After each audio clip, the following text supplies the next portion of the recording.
everyone, good day. So for today's video, I would like to introduce myself. So by the way, my name is Trixie Pagatpat. I'm 16 years old, born on April 13, 2009 in General Santos City, Sector 10.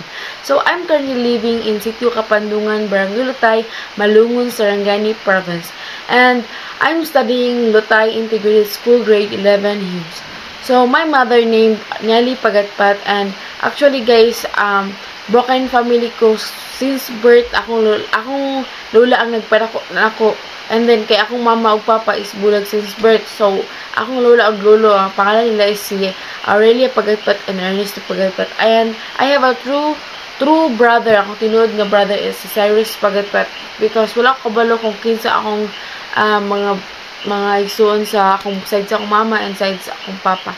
And akong mga ginabuhat everyday is akong mga hobby is tumatulog, mag-cellphone, mag-study, and lalo na worshiping to God.